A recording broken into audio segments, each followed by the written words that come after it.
Good evening and welcome to the Saturday edition of the Minions of the Zoo podcast show experience whatever. I'm your host and keeper of the Harry channel, and with me tonight are Minions 3, SkepTok. Hi, everybody. Sora Luna. Hello. And Serenity Star 13, who is a fox. Yeah.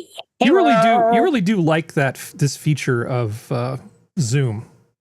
Like I said, I keep forgetting to plug my webcam back in because then it'll actually move with me and it'll actually match to my mouth, but I keep forgetting to do that because I feel like that's a step too close to VTuber, but I may do it anyway.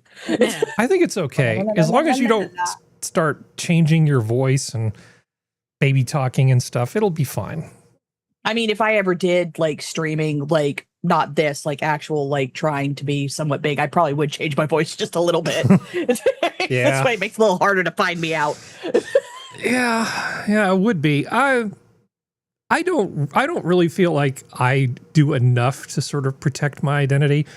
I've given out enough hints. Probably think you're Jim Henson. Yeah, I've given out enough hints over the years that if I wanted to find me, I probably could. But the thing is, I'm not worth finding. I'm just not that edgy or offensive that it's worth anybody's time to come looking to cancel me. Your juice is not worth anybody's squeeze. No, yeah. There's other people that are way more fun to cancel than me. I'm boring. Yep. Well, it's one of the nice things about living in West Virginia because of all of the laws we have. It's like, I don't want you to find me, but if you want to come to my house and try something, you're more than welcome. Full-on castle doctrine. It's like, you're welcome to try. I guarantee you nothing, but you're welcome to try. Not to mention the fact that my grandmother taught like most of the 2 sheriff's departments that I am closest to. So that's good. So I've known most of them since I was little. You want me to hit 911? I'll call the sheriff directly. You want to play this game? I do. Yeah, I mean, in addition to castle doctrine, I don't think people fully grasp how powerful the Fourth Amendment is. Even with all the leeway that law enforcement is given, the Fourth Amendment is a pretty powerful document in your favor. And you have an awful lot of rights at home that you do not have anywhere else on this planet. Your home is a special. It's like a country. You have rights in your home country that you do not have anywhere else. You do not have them in a car. You do not have them at school. You do not have them at work. You do not have them in the park. Like if you're in the park and somebody sees you acting really weird and they want to essentially do like a wellness call on you, they can just take you away for observation. To do that in your house, it's much, much, much harder, especially with some of the recent Supreme Court decisions that have come down. This whole, somebody called us about you, you have to open the door and let us come in and snoop around. That shit just isn't allowed. Sorry, I've gone off on a tangent. How are you doing today, Serenity Star 13? Oh, I'm pretty good. I do wish Functional was here because I think Functional will be proud of me. I think Sora will be proud of me too. Yay. So this happened about an hour ago. So I was playing a game called Overwatch. And Overwatch is a 5v5 or a 6v6 competitive like shooter. So you're on a team that if you don't have a team that you've built yourself, you just get put into a random queue and you get put together and you fight to keep like a landmark or to keep a payload moving and all that kind of stuff. And I play a little character called Tyr. And he's a little short dude and he can throw a turret out. And he has a little like bolt gun that he fires that shoots molten hot globules, but they only go in like an arc. So it's not like a gun where it goes straight. Well, right now there is a big competitive drive right now where if you reach a certain tier in the competitive side, you get a special badge. So I'm working my way up through that. And the fight I just had not too long ago, I got accused by one member of the other team of cheating because I kept hitting their character. They were like, oh, you're aimbotting. And I'm like, I'm not aimbotting. What are you talking about? They were so tilted about the fact that because he's also like the shortest one. He looks like a stereotypical like dwarven Swede. That's the best way I can explain it. He's got the big old bushy beard. He's got 2 braids. He's wearing like a fiery backpack and all this kind of stuff. And they were mad because I've played this character for so long in both competitive and non-competitive games that I know how his gun works. I know how his turret works. I know where to put stuff. I know where most other players on the other team will not look because they're not paying attention because they're too focused on the objective and they don't look around. So I know all of this stuff. So I know how to hit them. And they were mad because I kept killing them. And they're like, well, I'm going to watch it on replay. And I'm going to report you if you cheated. I was like, honey, you can watch. I missed as much as I hit. I don't really care. Very salty over just losing. Good noob. Yeah. Well, the thing maybe is you have that, a skill issue. well, you have to remember, Overwatch is owned by Blizzard. Yeah. And Blizzard's very paranoid about air quotes toxicity. So you have to be very careful sometimes about some of the stuff you say.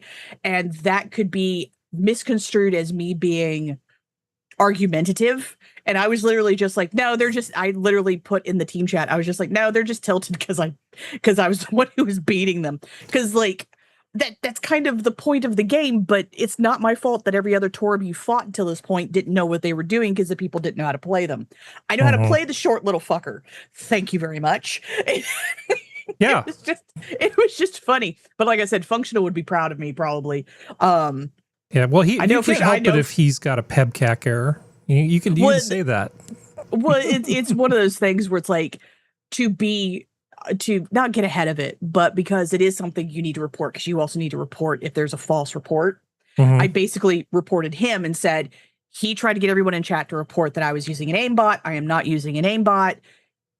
Just to kind of give the system a heads up. It's like, so this way he can get looked at too. Could be a girl too, but because that was the character they were playing, so I default to he.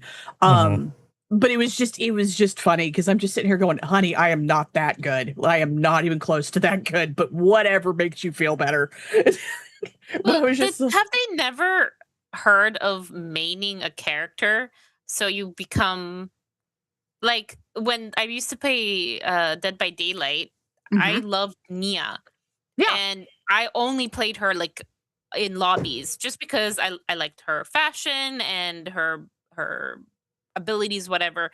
And it got to a point where I could play her in the dark. Like I know how to run around and stuff. Now it's not the same level of skill that you have when you're jumping around and shooting things like Overwatch. Yeah. But like it's the same idea. You gain the skills and then you buy I don't know how the point system works, but you get to a point where you're like super skilled in that character and all their perks and everything. Like that's the whole point of these games. But I suppose like some people do just random because they want to be best at everything. But I don't know. From the it just sounds like a crybaby who got it is boomers. But it also doesn't help that so if you go onto YouTube and look up like Overwatch coaching or Overwatch stuff, there's a lot of air quotes coaches. Okay. And the thing I've noticed with a lot of Overwatch coaches, once again, air quotes, a lot of them say that Torb is a close-up fighter. You put the turret back behind you and be a close-up fighter because, it's very hard to hit with his arcing shot. And I'm like, it's not hard to hit because they all group up because there's choke points. I'm not going to put my tiny-ass little dwarf boy in that kind of situation. I'm going to hide my turret so they can't see it until it's too late and it's already shooting them. I'm going to go back beyond the choke, shoot into the choke, possibly get lucky and hit them. And then when they come at me, my turret gets them from behind. That's how I play Torb. I have always played Torb that way. But when you have all these coaches telling people that, you can't play Torb like that. You have to get up in front of people. You have to use your turret to block people. So this way they also can't hit you instead of just having it do stuff. I'm like, I don't know how stupid you people are, but that's not, no. But it was just, it was just a funny thing. And it's like, all right, honey, sure. You can watch the replay. I missed as much as I hit. I did not hit that much. Y'all just stood in a little group. And if I didn't hit if I fired one glob and I didn't hit anything, I just knocked my crosshairs down a little bit and then I'd start hitting them. And also, because of how these games are designed, friendly fire can't hurt you unless it's like a bomb, like if you have a grenade or something like that. But the actual like fire from the guns cannot hurt your own teammates. So I can shoot through my own teammates. So I just have to look for who my teammate's fighting and shoot at the person my teammate is fighting in order to hit them. So it's not rocket science, guys. Like I said, I'm sorry you've never played against a good Torb, but goddamn, hi assassin. But it was a funny moment. I was like, effing bite me. But beyond that, there hasn't been too much going on right now. We've gotten a lot of rain. We're even greener than we normally are. Harry will appreciate that. No more coyotes have shown up, so that's good. I haven't even heard them yet, so I think the dead body scared them. Animals have been okay. We've had a couple thunderstorms, so the youngest dogs get spooked a little bit, but that's normal for him. He's not. Yeah, there hasn't been really too much going on. We're finally going to get cooler next week, though. We're finally going to get California temperatures. We're going to get like down to 75. Oh. Yeah, we're going to get like middle of California temperatures. Well, I was supposed to drive the car today because I do the car every other week. And I just said, I don't want to drive the car. I want to drive the motorcycle. It'll be fine. So I just drove the motorcycle. And it was a good day to be out and about in California. Of course, it's usually a good day to be out and about in California. But it was pretty nice. It was a pretty nice day for the most part. Pretty chill. Just listening to crap when the traffic isn't too bad. There's definitely times when you cannot have any distractions, like lane splitting. There was a lot of lane splitting today, and some of it was a little technical, so I had to be careful. The biggest problem I have with lane splitting is other people on motorcycles getting mad at me and trying to go around me because I'm following the rules and they're not. Yeah. Yeah. I've found that's the case with a lot of motorcycle people. It's not the cars get upset, like the cars get upsetting, but it's the other motorcycle assholes. Some of the Harley guys are such douche nozzles. They get up behind people and then they just rev their engines as if to say, "Get out of my way, the king's coming through." And it's like, I do not do that. I have heard that Honda Goldwing riders though are pretty chill. Yeah. Like, well, they're comfortable. They don't need to be anywhere. He's sitting in like this incredibly comfortable easy chair that just happens to have wheels and a V8 or a V6, I guess. I think it's a V6, isn't it, Skep? It's a 6. I think it's a 6. Wasn't always a 6, but this isn't about the history of the Goldwing. Yes. It used to be a 4, and then it became a 6 because, if you've got a 900-pound motorcycle with 2 people on it and a ton of gear, you might want a bigger engine. Yeah. I was going to say, you're not going anywhere. What you've really done is taken a small car and chopped it in half and put a kickstand on it. It's not too far off. They look like the only motorcycle I'd ever get on as a passenger are Goldwings because those things look comfy as hell. Well, they are comfy as hell. Okay, so let's say hi to Sora Luna. Hello. How's the dog? Very good. Excellent. Giving me heart attacks because he's jumping like a goat and we're trying no, you're not supposed to do that. And he's like, I'm a bull terrier, fuck you. No, you were a canine. Basically. What is it? Canine, is canine a genus? I think it's a genus. Canis is a King Philip could only find goods. So it's a family. It's a family, okay. It's a family. Okay. Yeah. Well, he's not in the goat family, so he needs to cut it out. Plus, he had surgery not that long ago. So, yeah. Oh, he's good. He's doing good. I had to, due to one of the doctors deciding to break one of their bones, I got overtime today, so I was working this morning.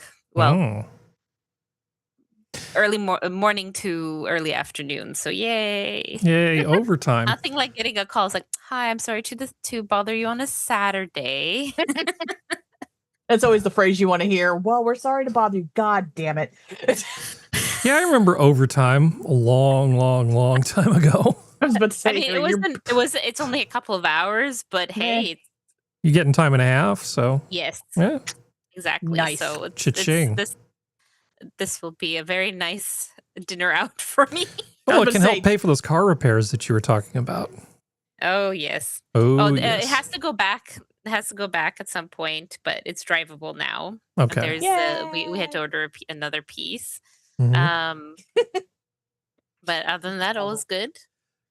When I was researching stuff for the show, I saw an ad for your car's direct ancestor, and things were pretty plush by the time they get to your car. But originally, that car, like in the early 90s, your car was not plush. It was pretty meager. It was pretty small. It actually grew up by the time they got around to making yours. Sora got the big girl car. Yeah. I mean, my Subaru is, kind of the same age as your car, and it's so much smaller than the new ones. And about once a week, some guy says, "How do you like your little bug-eyed Subaru? Hey, do you want to sell it?" And it's like, "No, I don't want to sell it." It's like, get out of here. Yeah. So anything else new and exciting? You got overtime, your car's getting fixed, or your car is back, and your dog is fixed. Well, better. And fixed. Yeah. Nothing necessarily me quite yet. That's the exciting part. But you talking about a motorcycle reminded me of a story that happened a couple of days ago here. In another municipality nearby, there was like a group of, I think it's a club, basically, they just ride, but they were being respectful and everything was fine. So this was the middle of the day, like not that late. Some woman behind an SUV decided first of all, decided to drink and drive. Second decision was she's going to run them off the road. So this was on a semi-highway, and she was trying to drive into them. It was a huge police response. She refused to pull over. She refused to be restrained, and then she rear-ended a police car. Drove right into them. Ooh. Then got out of the car. They had to tackle her. Jesus. Funny video. The police officer, basically they find her, and when he throws her in the back of the cruiser, the way he slams the door, it was like I wonder if he was swearing, basically calling her a piece of shit. I look forward to the police body injured. cam. Yeah. Yes. Good. They don't really disclose that here. Yeah, they don't show body cams from Canada too much. They don't? Nope. Oh. I do have I'm going to be but it was like I'm gonna be a little. But do we know what ethnicity she looked like she was? Was she white? Was she a meth head? That's a good question. Inquiring minds want to know. The thing is that the city that she was driving in, the city that they were in is the wrong place for that kind of drug. It's not a place where you would have that particular kind of drugs. That would be like Chilliwack. If they were there was like a woman who was filmed like yesterday or the day before in the Chilliwack area. That is unfortunately has a bad reputation. She was driving with like some sort of pipe in her hand, and like the guys were zooming in from their car.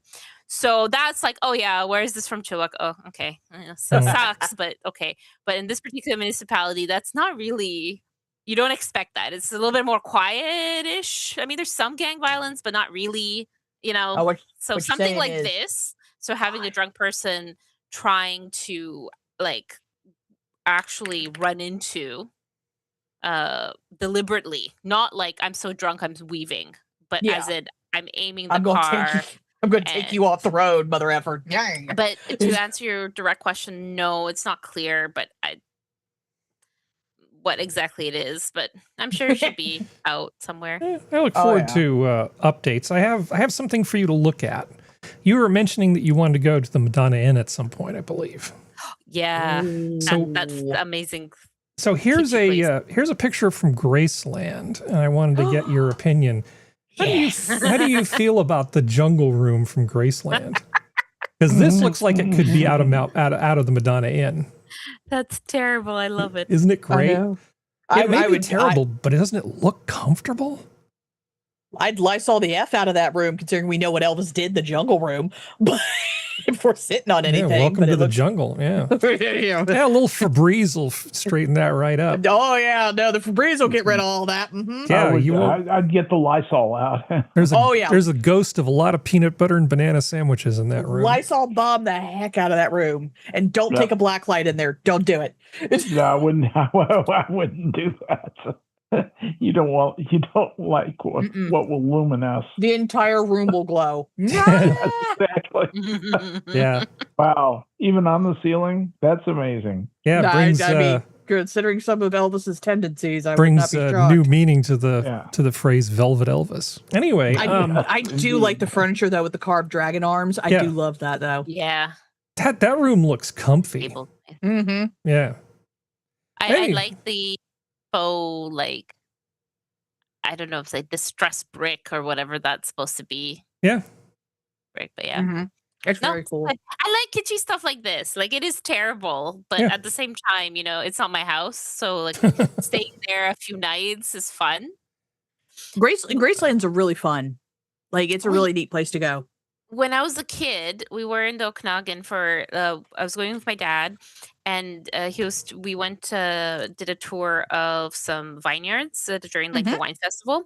And one of the bed and breakfasts we stayed in that area was something like this, where each room was something else. And like the bed was made out of, my bed, I was made out of a pool table. With a mattress on it, but like it was like actually made into a bed. Like they had other pieces, so they basically like reclaimed furnitures and pieces of random stuff, and they made rooms out of it, and beds and for other pieces of furniture. And so it's very much like this, where it's just like, if this was my house, that's overstimulating, it's terrible. That's not someplace you're living, but to visit and stay like a couple of nights and explore the whole property was fantastic. Hell yeah. Yeah. Okay. Well, we move on to SkepTok. But before I talk to SkepTok, would you please greet the chat? Shall. Welcome, gentles all. We have quite a crew this evening. Nothing was first in line tonight, followed quickly by Assassin. So some of the regulars coming around. Good to see you. Cryptic is here. And United States Marine Corps, hoorah. Good to see you, Cryptic. The men's department of the Navy, right? and that's our crew this evening, man. It's a fine crew. We're glad you're joining us, and glad you came out to hear what we had to say. Happy to have you be a part of the conversation this evening. Well, I think we've got a pretty good spreadsheet tonight. It's not anything super duper heavy compared to normal shows. So if you're not looking to be black-pilled tonight, this is probably not the episode. There's a little bit of gloom and doom, but nothing. Hey, one follow-up item is the family that you're talking about is Canidae, and that has all the dogs. That has the wolves, the jackals, the coyotes, everything, and including the domestic dog. And in fact, the genus is Canis, Canis, and Canis lupus is the ordinary gray wolf. But get this, all dogs are a subspecies of that species. All dogs are called Canis lupus familiaris. Every dog that's not a wolf is a Canis lupus familiaris. And then within that, you have the various breeds of dogs. That's some interesting stuff about the the way that they name the categories of the families, the hierarchical order of taxonomy. That's what I'm trying to think of. Taxonomy. Yeah. God, what was it? In another lifetime, feels like it was that long ago. I saw a lecture by I can't remember his name. He's a pretty famous science communicator guy, but it was all about Linnaeus and the creation of his taxonomy system for different species. It was the Linnaean classification. I want to say it was Marvin J. Greenberg, I think is who the speaker was. He's a pretty famous guy back in the day. Yeah. Big writer back when Scientific American was a thing that you would be proud to read. Right, exactly. When I had a subscription, as a matter of fact. Yeah. Before it just became awful. What do you think of this picture, Skep? Oh, that banjo is way too big. That's just a silly thing. It is just a silly thing. Is he compensating for something? What they've done is those are bass strings that are on that, and they've basically made a stand-up double bass that has a banjo timpani on it. Does this banjo make my hands look small? Oh, cool. It actually is a thing. It's the Gibson bass banjo. Oh, okay. Yeah, it's a bass. It's basically in the 1930s. You can do that with lots of things. People been doing that with ukuleles for a long time. They call it a banjolele. I've got two.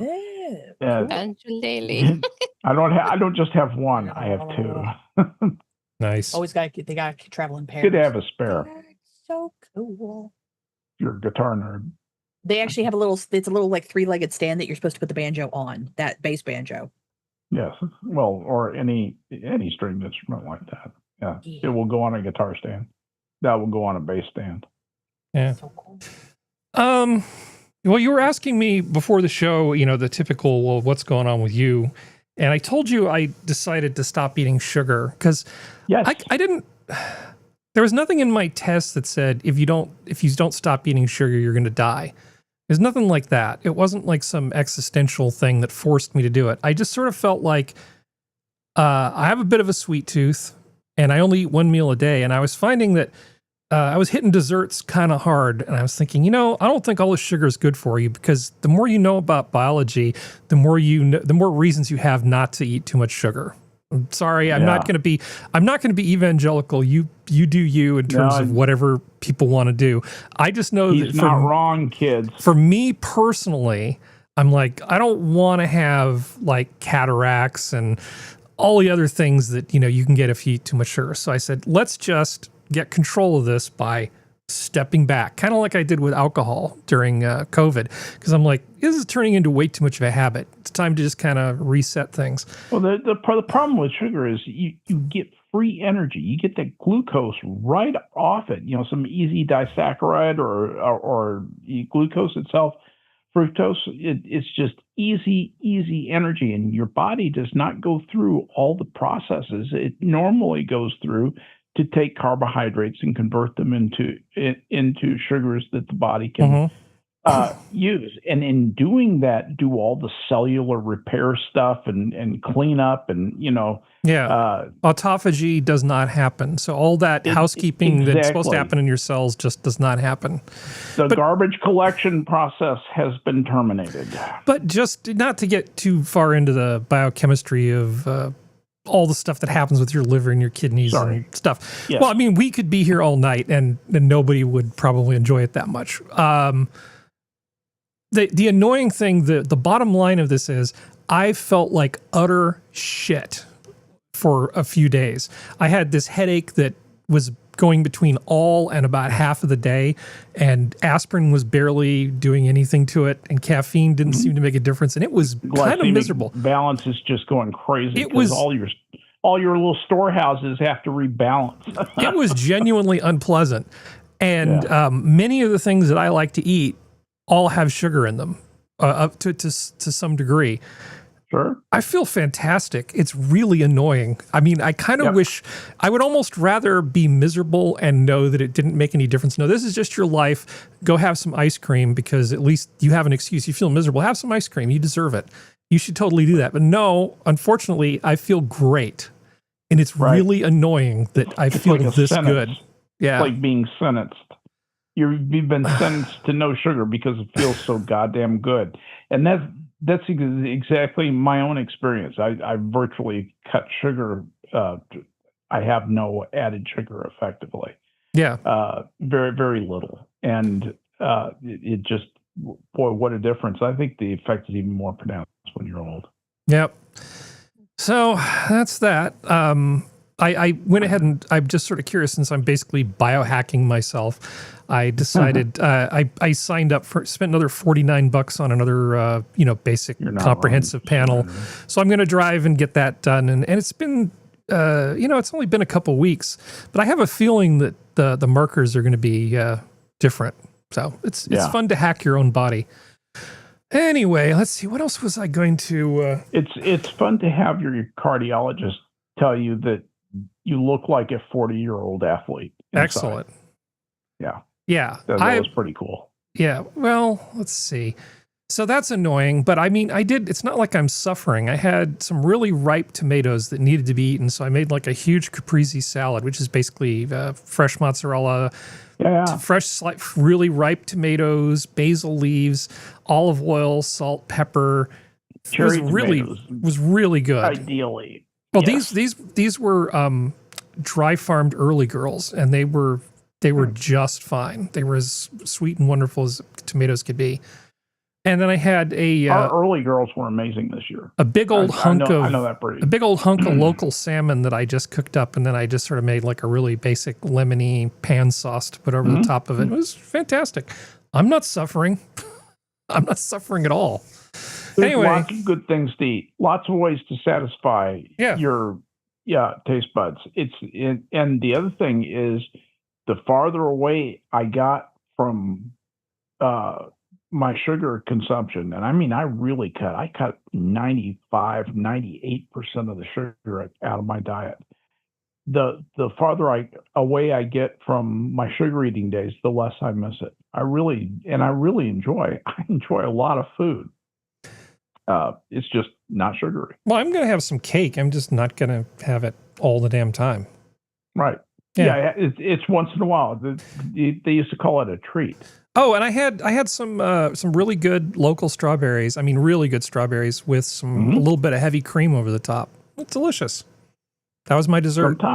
Sometimes life is all strawberries and cream, Harry. Yeah, I mean, the peaches have been great. The strawberries have been great. The tomatoes have been great. The fresh salmon out of Half Moon Bay that I got today that was caught on Friday was great. So my life is fine.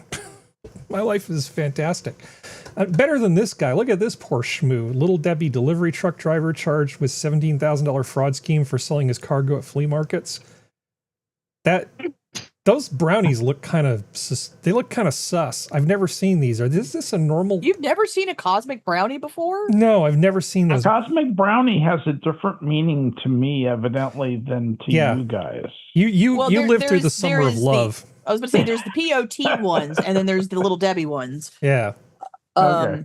But cosmic brownies have been around for a long time. I've never seen those in the store. I've never seen them either. Oh, they're there. Maybe it's an East Coast thing. They are. Well, he was found in eastern Pennsylvania, so maybe it's a East Coast thing? I don't know. I don't think so. Well, anyway, he's sad. Don't steal cosmic brownies from the company and then try to sell them at the flea market. That Little Debbie looks like she's going to come and beat you up, so... Well, I mean, considering the age of when she came into existence, she probably will. She has inkwelled a lot of pigtails in her day. That is not the face of a nice person. Do you know what cosmic brownies were created for? To commemorate the popular 1990s cosmic bowling trend. They came out with it in 1999. What the hell was a cosmic bowling trend? I thought I knew things. How did I miss that? Disco bowling? So it's like disco and laser bowling. Yeah, it's like. Oh my god! I had a birthday party. I think was it my 10th or 11th birthday party. I did that. So much fun. Oh no, wait, or was it 8th birthday? I don't know. I was a kid. Time has no meaning. So much fun. Best birthday thing ever. Oh, awesome. Okay. I'm just trying to find cosmic bowling. My preferred Little Debbie is zebra cakes, if I have any, or the pecan twirls. Those are the two I like. But I grew up watching. Yeah, it's just like black lights and laser lights and day glow and all that kind of stuff. Yeah. So just don't do it at Graceland. No. You'll go blind from the glow. Yeah. Oh, so let's get into some of this stuff here. Okay, so stop it. Yeah. That's sound from the cosmic bowling. Let's make that go away. Go get you. So I just thought this was kind of funny. This right here. An anchor for CBS News takes a 2-week vacation and the program's viewership skyrockets. Oh. Wait. Run that by me slower. What did you just say? An anchor for CBS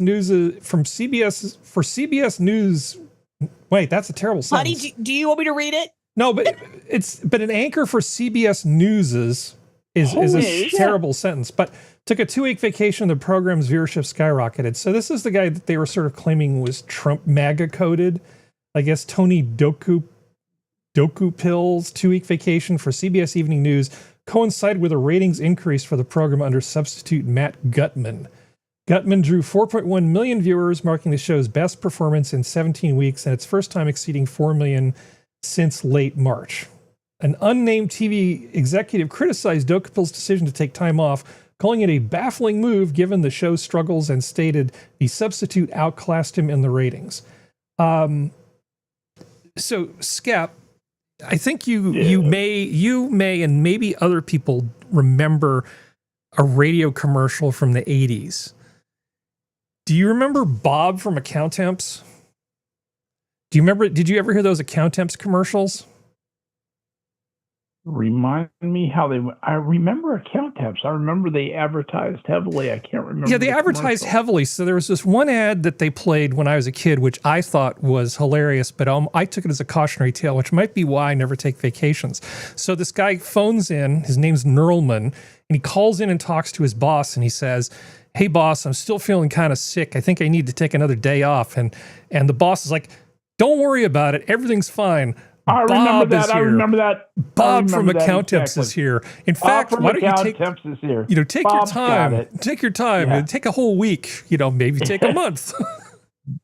And the guy's like, fine. and the guy's like, "I'm starting to feel a little bit better. Maybe I can be in later today." No, you still sound pretty sick, Nerlman. Everything's just fine here with Bob from Accountemps. And that was a very successful ad campaign. Yep. I remember that. Yeah, it's really hard to find. I could not find a copy of that campaign. Of that ad? That ad. No, they have later ads that come on sort of riffing on that. Let's see. Accounts departments find that if a key person takes a holiday, falls ill, or decides to leave, it can cause major problems. Work starts to build up. Efficiency is lost, and the whole company is affected. But there is a solution. Accountemps can provide you with temporary accounting staff, from ledger clerks to financial controllers. Whether it's for a week, a month, or longer.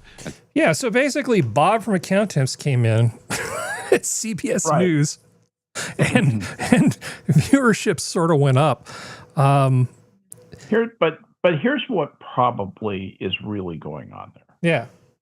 You have basically a liberal viewership of CBS News. They're the probably liberal, independent, middle of the road, people with mixed views and people who just don't care that much. That's who their viewership is. They are naturally tilted toward the left. So when a more left-leaning, which is more normal for CBS, host comes in and starts saying soothing things, that they say, "Oh, that feels more comfortable," and they just watch it because it feels better to them. That's the way people watch TV. That's what makes that happen. Well, there's also the whole fact of if you're making a decision over a 2-week time period, unless he can hold it for more than just 2 weeks, it could have just been a bump. It could be with the fact that FIFA was coming to a close in the last 2 weeks. We had all the wildfires happening. We've gone back to being into combat with fracking Iran. There was the shooting that happened. There's a whole host of things. Also, we're at war with Iran. Why wouldn't Pete Hegseth be on there? I'm sorry, I read the bullet point at the bottom. Yeah. Where they were like, he had Pete Hegseth on. It's like, we're at war with Iran. Why wouldn't he be there? It's literally your job to have guys like Pete Hegseth on and talk to them about the news. Yeah. But they are so left over on CBS that's a controversial thing. And so that guy is uncomfortable for these people to watch. It's much more comfortable to watch the regular liberal guy, the substitute guy who comes in and says the soothing things. I know, but that's what I'm saying, Skep. 2 weeks isn't enough time to show that that's actually the reason why they're doing it. Oh, they know that. They know that. Yeah, well, that's what I mean. But it's like this is intentionally as with most articles on a lot of websites nowadays, this is a shit-stirring article. Oh yeah, well there were articles in the Daily Beast, and it was exactly what you would imagine. It was because it's the Daily Beast. It was so slanted that I didn't really want to show it. Yeah, valid. Yeah, it's just it's like God, that used to be Newsweek. Think about that. It's like we just need to like step back and I'm not talking to you, Skep. I'm talking to population as a whole. I just want to make that very clear. I don't want to make it seem like I'm coming after you. But it's like people refuse to step back and think about it for 5 seconds because everybody just wants to react to everything. And it's like, just take a deep breath. Unless someone has a gun to your head or a nuke pointing at your city, take a deep breath. Calm the F down. Yeah, unless Bane is showing up at the outskirts of the city. Yeah. Yeah, and it's like that point you're screwed anyway, so who cares? Yeah. It's like, man.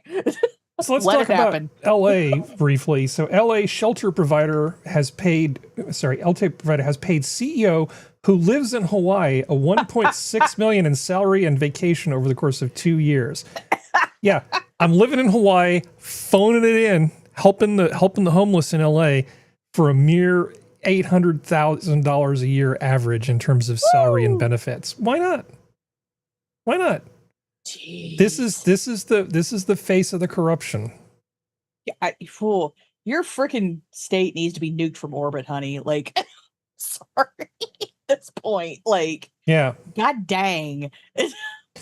That woman on the left spends a lot of money on her appearance. I think she could have picked a better dress. Just saying. I know she wore it for her, not for me. I don't get a vote. But anyway, I think it looks stupid. The blonde woman on the far left? Yeah.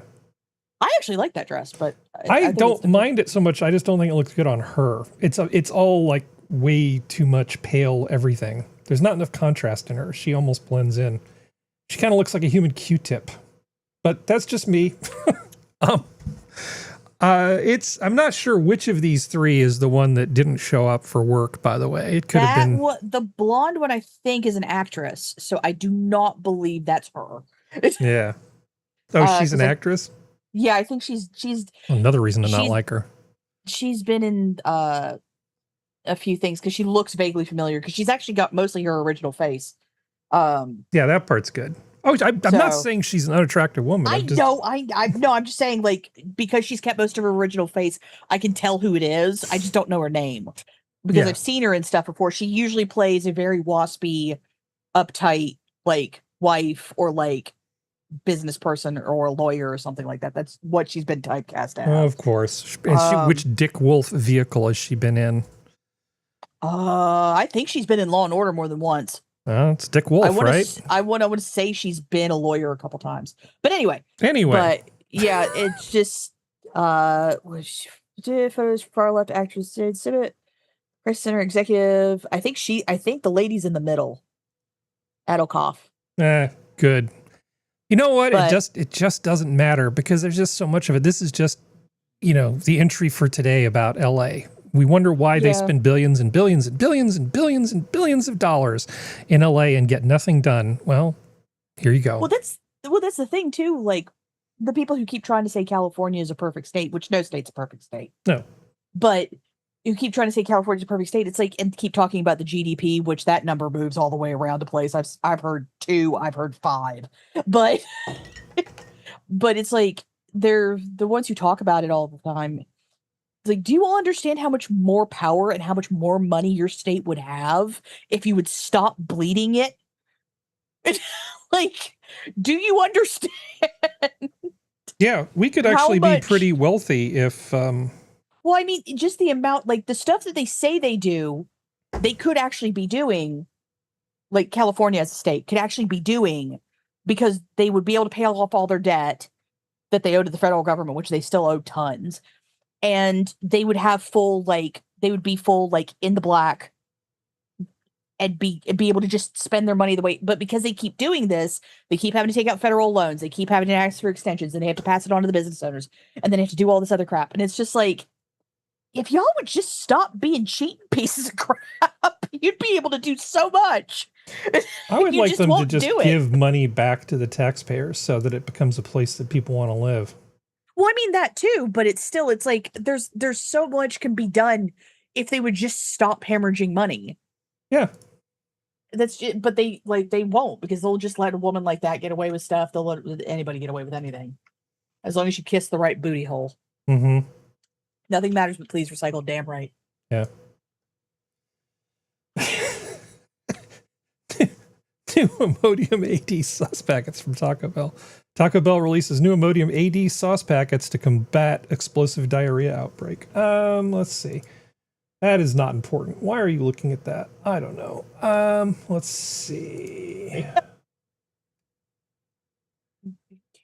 All right. Well, let's moving on to another thing. We can save on that. Save that for functional. Okay, so when I was a kid, we get into this whole, like, what are the difference between your generations? Now, the first time I ever thought about this is when I realized me and my barbecue buddies before COVID, we each had about a 3-year gap. And that 3-year gap was enough that there were notable differences in our childhoods. Like, my friend who was just a little bit older than me, his childhood crush was Diana Rigg. Mm-hmm. My childhood crush was Aaron Gray from from Buck Rogers. Diana Rigg was mine too. Yeah, see, that's the difference. You're a little bit older and it ends up being Diana Rigg. Gentleman of taste. You definitely don't have to apologize for thinking Diana Rigg is awesome, because she was awesome like her whole life. Even when she was old, she was freaking awesome. Yes. Yeah. Absolutely. Very attractive. I'm a big fan of Diana Rigg. She never, I don't think she was ever in anything and made it worse, except for there was a brief run of a TV series, a vehicle that they tried to make for her after the Avengers. It was on American TV and it was just called Diana. Not good. Yeah, I mean, awful. Better than Hello Larry, but not good. I know the vehicle. I'm a big Diana Rigg fan. Really, truly. Yeah. Yeah. So, do you guys remember this cartoon? Day half over. I gotta get this pie back to my little pad. Remember the ant in the aardvark? Okay, you answer it. You try to talk nice to a guy, and he turns his back on you. So here goes. So it's like a very Jewish aardvark, and this show was great. I used to love this show. Lots of violence and stuff. It's bright. It's colorful. This was the shit that I used to watch when I was just a little kid. Mm-hmm. And there were no puppets. There's no mutant turtles. It was a simpler time. I was just curious if you guys actually recognized this at all. Did you guys see this? I did not watch this growing up. You're too old for it. Much younger than me. When I was younger, and there used to be an old cartoons channel on cable. That's where I've seen this. Because it obviously is not my generation. No offense, Harry. No. But they showed a bunch of the old cartoons. They showed a bunch of old Looney Tunes. They showed this. They showed old Flintstones. They showed the old cartoon Addams Family. They showed a bunch of stuff. Yeah, I mean, there was definitely some crap on. Well, some of the Sid and Marty Krofft stuff was just terrible. But we had good stuff like this, which was on with the Pink Panther. So it was all the Fritz Freeling type of stuff. There was definitely some quality stuff on when I was a kid. It didn't insult your intelligence, and it was entertaining enough that the adults would think it was an okay thing. That's where Rocky and Bullwinkle really hit that sweet spot. Yep.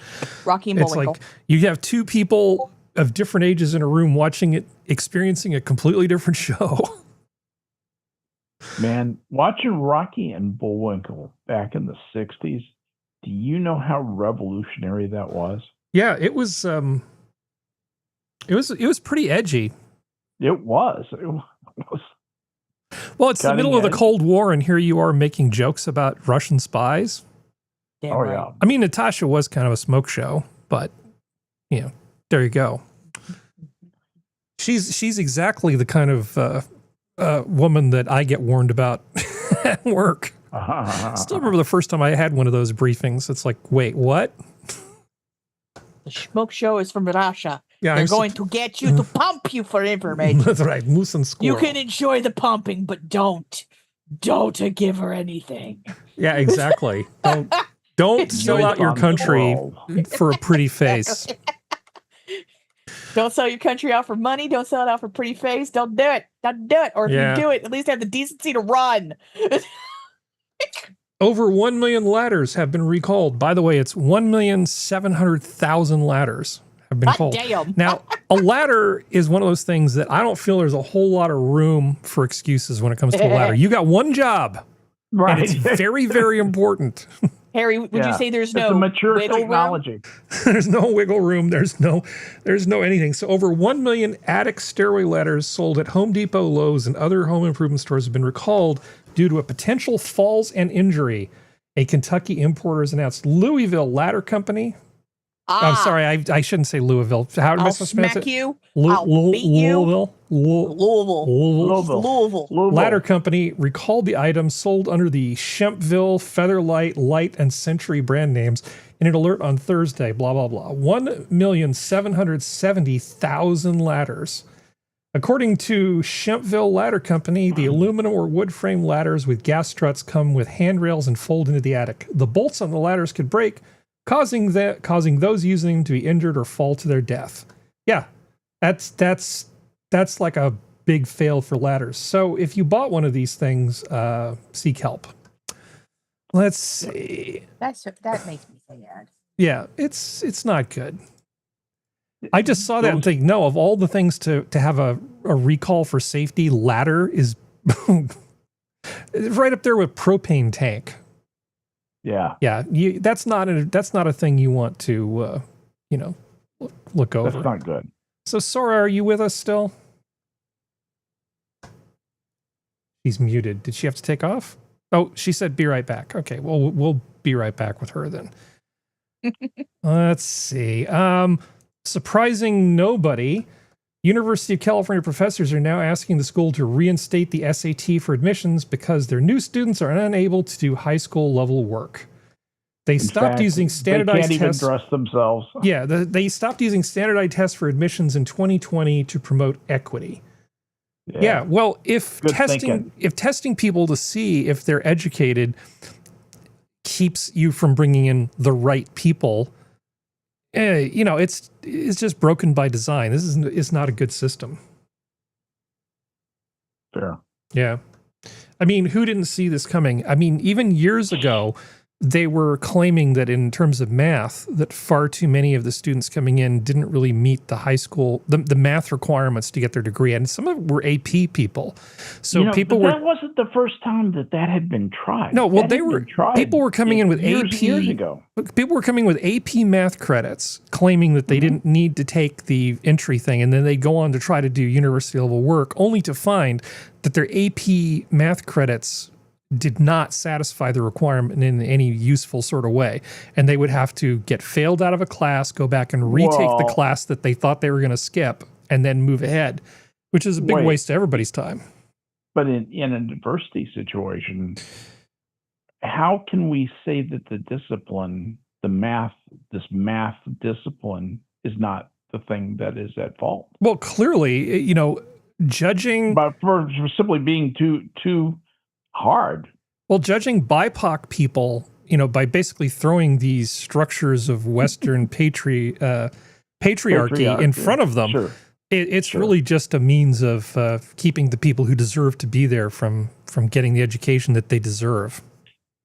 That's the whole purpose of why we get up in the morning. Yeah, I like the merit-based system better. Not just because I'm really good at taking tests, but because I think it's actually the one that gives people the best results. That's what it's really about, Harry. That's what it's really about. It's really about me. Yeah. Speaking of this sort of thing, let's see if it's going to load. The leader of the Green Party, Zach Polansky, has again backed a Cambridge professor who has had to quit over plagiarism.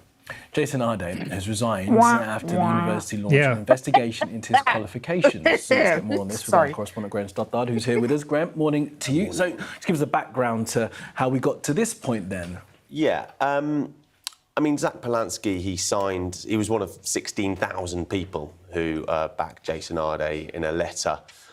Just back the plagiarist, why not? Among other MPs and law. Hey, I wonder, I was going to say, does anybody want to take a guess? That guy ran 22 marathons in one night. He's from the Kim Jong-il School of Self-Promotion. Yeah. He had an 18 round of golf, and he scored an 18. Yeah, we knew it was going to be that way. Let's just move on from this story. It's too stupid. This is your problem, England. Get your shit together. They hired some fabulous, and he took them to the cleaners. Good for you. Did you say fabulous? I'm sorry. Yeah, he is a fabulous. That's what I said. Sorry. Yes, fabulous. Sora? Yes, sorry, I'm back. Just in time for this. It gets better. So apparently there's a bunch of his former students are now, I don't know, complaining, or they're threatening to sue if their grades or previous markings he's done are not reviewed. Oh. So I saw that on the Twitters recently. So they want their stuff, and the comments were, you agree to be in this class knowing exactly what he is, and don't, etc. It's interesting though. Yeah. If it's true, like they are wanting all of their marks reviews. So say people who were poorly marked by him, right? They're like, they want someone with actual accreditation to read over their essays. I don't know. Read over the exams. Oh, what a huge pain in the ass! Them. What a huge pain in the ass. And probably all the students have standing to sue. I'll almost guarantee it. Yeah. I don't know English law well. I don't know how they do things over there, but I almost guarantee there's a way for them to get even. Well, I mean, you're still paying, like, it's not free in the UK, right? So I know it's not as expensive as in the States, your undergraduate, but when it comes to Cambridge, right? Like the whole Doxbridge group, right? Those are the elite universities. So you are expecting a level of scholarship from your professors, etc., that you get there, especially because of how probably difficult it is for the common person to get in there. I'm not talking about those who, obviously, if they're DEIing a professor, they might be doing that to the students. I don't know, but like, I would think that they were probably going to ask to see if there's any civil remedy that they can get from this. But I don't think it will. I feel like it might be a bit of a opening the floodgates to like harassment law, but I don't know. Yeah, I don't know. Have the university refund the fees that is associated with that course, Well, I think if somebody doesn't like the grade they got, they should have the right to appeal. They should have the right to list this as one of the reasons for their appeal, and then they'll either reevaluate it or not. And it's like, I don't know if this is reason enough to go back and reevaluate every single grade the guy ever gave. But if somebody wants their grade reevaluated, write it down. Run up the flagpole, see if anybody salutes. Yeah, just because he's a plagiarist doesn't mean that they weren't grading fairly, because at universities, a lot of the grading isn't actually done by the professor themselves. No. So, I worked as, and it has come as a shock to you, I was a reader at, and a TA and stuff at university too. And I was accused of being a rather strict grader. And they did ask me could you just get off everybody's dick just a little bit and give them more partial credit? Okay, I can do that. But you're holding them to Harry standards, and that's not fair. That's not fair for mortals. It's the North American way. I don't know about, we have to remember, this is Cambridge, the UK. They have a different education system. We don't know how many students he had in his class. If they did have seminars where they have teachers, sub-teachers teaching that, or TAs. But I know what you mean. Yeah. That it might not have been him, Yeah, it's their problem. They can sort it out. But it's just like, you hear the headline and you go, I just know what this person's picture is going to look like. Because there are a lot of people who, in this particular class, got hired during that period of time when they were trying to fix things with social justice. And they hired a lot of people that probably weren't qualified. Here's another one. Anyway, Dr. Functional's here. He's like a British Jussie Smollett. He's like a little Smollier, yes. Smollier. Yeah. So you Lord Smollier of Upton upon something else. I don't know. Yeah. They have really stupid names for their regions. I fell asleep. That's okay. Slept in, had a nap, slept in. Yeah. No, it's fine. I have some stuff for you that I've sort of put together for the show. So I'm glad you're here. Stuff or snuff? Stuff. Oh, okay. Yeah, I have some stuff. I'm feeling a little congested, so maybe snuff is not the best time right now. So why don't I do this before Serenity has to take off? Okay. I still got like 18 minutes, bud. You're good. I don't know. You don't know how much stuff I got here. No, I mean, this isn't going to take that long. Okay, so we've had this John Williams, Superman, Star Wars conversation before, right? I think we've twice sort of talked about it, never really all that seriously. So I was trying to find a way to describe my position on it more rigorously. Okay, I was just trying to find the words to express what I'm feeling, because I don't feel like I did a very good job of making my point. Like why I kind of like one thing versus the other. And so in the process, I actually learned a whole bunch of stuff. And so I'm not claiming to be an expert on this, but I thought some of it was kind of interesting. So I'm going to share with you some of the stuff that I learned, and then it's ultimately going to find its way back to John Williams. Let's see. So, you ever heard of these things, leitmotifs? Anybody? Like, something that's like reminiscent of another tune or something like that, or like a theme. It's like a little theme that corresponds to something. Here's a little video that talks about it. Leitmotif, from the German leading motif, is a short musical theme which represents a character, object, or location. Oh, sorry. We did so well up until just right there. Motif, from the German leading motif, is a short musical theme which represents a character, object, or location. The primary role of the leitmotif is to help the audience understand, remember, or empathize. Leitmotif.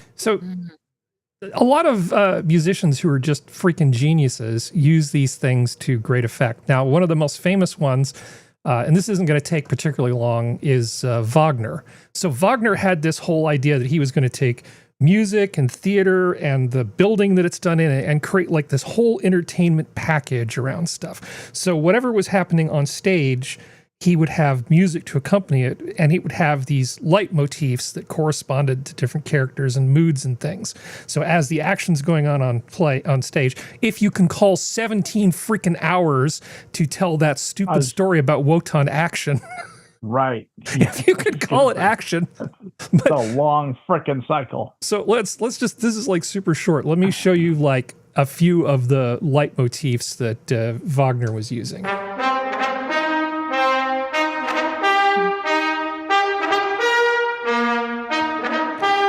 I mean, we all know what that is. It's Kill the Wabbit. No. Kill the Wabbit. So that's the song for the Valkyries. Everybody kind of loves this. So this is like him. The hero, I guess, is Siegfried. So here's the hero.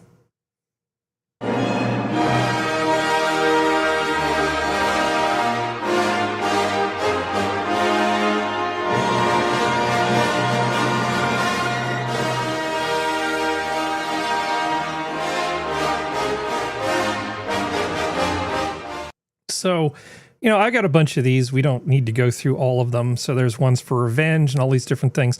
So I'm going to hide the video now, and I'm going to play something, and I want you to just listen to it a little bit and see how this makes you feel in the context of the thing I was just talking about.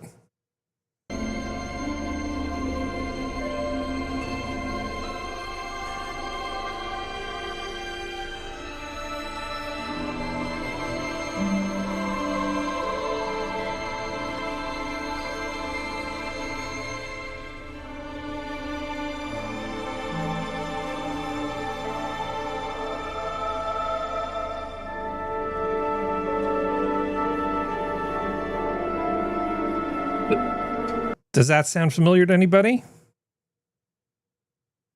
No. Do you recognize the composer?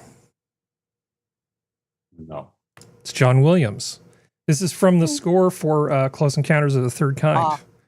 And if you go back and you look at John Williams, he does he basically does what Wagner tried to do, but he just does it in a way that people actually like.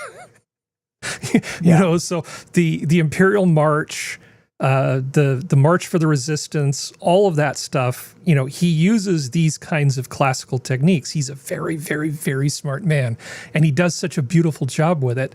Part of the reason he's so damn successful is he's not lacking in his classical training at all, and his mastery of composition is easy to underestimate. But the guy impresses the shit out of me. Not that my opinion matters at all here. No, same, but this whole Close Encounters thing is interesting to me because it sounds to me a lot like Wagner. You know, you've got like this motif that's going on as the aliens are sort of approaching. Was it Devil's Mountain? Devil's something? I forget. In the movie. Yeah, you guys have all seen Close Encounters, probably. I've only seen it like twice, but yes. No? Oh, okay. No? Sorry. That's okay. I've never seen E.T., so what do I know? Smack both of you. Smack both of you. So here's John Williams talking about his favorite scores just briefly. Films that I've composed, my favorites. Close Encounters, some of that music I'm fond of. Home Alone, I'm fond of the score. Steven Spielberg loves The Reavers, which is a Steve McQueen film done so many, many years ago. So quite a bit. Superman, well, as an overture to a concert, works extremely well. There's a lot in it. So all the various Star Wars films, Indiana Jones.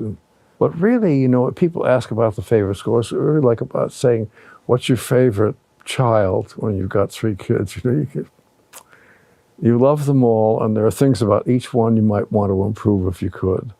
He seems like an awfully nice man, doesn't he? Mm-hmm. Yeah. Well, it's like Stephen Sondheim does a lot of, he uses the Dies Irae, which is used as a leitmotif. It's it's based off an old Latin choral pattern, as in CHORAL, choral, as in singers. But he, especially if you listen to Sweeney Todd, the Dies Irae is all through Sweeney Todd, and it tells you basically both the Johnny Depp movie, which was a musical that was done by Tim Burton, as well as the stage show when it was a musical. If you listen to both, you can hear the Dies Iraes all throughout it. A lot of composers use it, but leitmotif is really, really cool. For the longest time, for years, I thought leitmotif was literally spelled L-A-I-G-H-T. I know it's not, but it's like, for a very long time, I didn't think it was, and then I randomly ran into a music video that talked about music and stuff like that, and realized, oh shit, I didn't know that. I put a link in the chat to a video called How John Williams Balanced Star Wars Using Music Theory, and I wrote a note to myself, says share, don't explain. But it basically compares the Imperial March with the little theme that they play for the Resistance. And if you're a nerd and you like that movie and stuff, there's some hidden goodness in there that John Williams put into that in terms of how he arranges the melodies on top of major and minor chords. It's really interesting, and I can't explain it well enough, certainly not in the amount of time that we have. So the link is in the chat if anybody's interested. It's actually really, it's a good video. It's a good video if you're interested in things like that.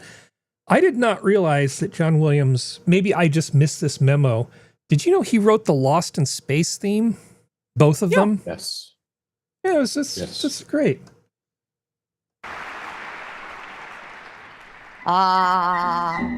Pops.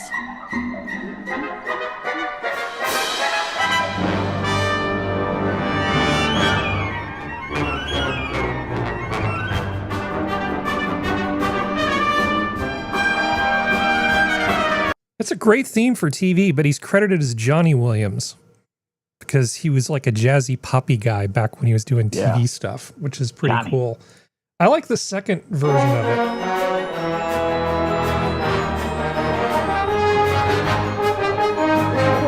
types of bells, it always sounds like almost Christmassy to me. Yeah, I agree with Serenity. That it does give it. I know it's not meant to, and I'm not a judging. wintry thing. Yeah, yeah. But it's wintry like sleigh bells. Yeah, it just sounds like Christmassy. Okay, so 2 more quick things, and then we're out of this particular story arc for anybody who's losing patience with me. John Williams is such a mensch. How mensch is he? Yeah.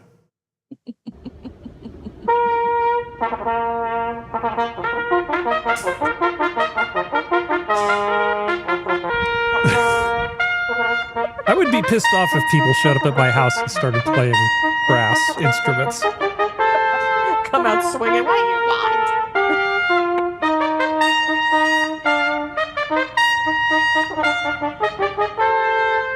So it's sweet. They play for a while, and then they get a visit from Mr. Williams.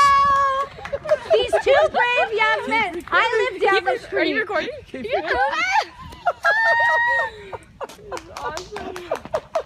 Hello. I started to listen. I thought, they would never make it, and they did. He made it. He's 13. He's 13. This is Bryce Hayashi. That's lovely. Oh, what a nice guy. What a nice guy. Oh, I want to click on this. I can't. Okay. So this is one which I just think, because of course you go from John Williams into Hans Zimmer, and a lot of people really like Hans Zimmer. I don't know. I haven't decided how I feel about Hans Zimmer, but so this is you don't know how you feel. This is what if Wagner scored Gladiator instead of Hans Zimmer. Why doesn't the hero reveal himself and tell us all your real name? You do have a name. My name is Gladiator. This is so much better. How dare you show your back to me? Slave! You will remove your helmet and tell me your name.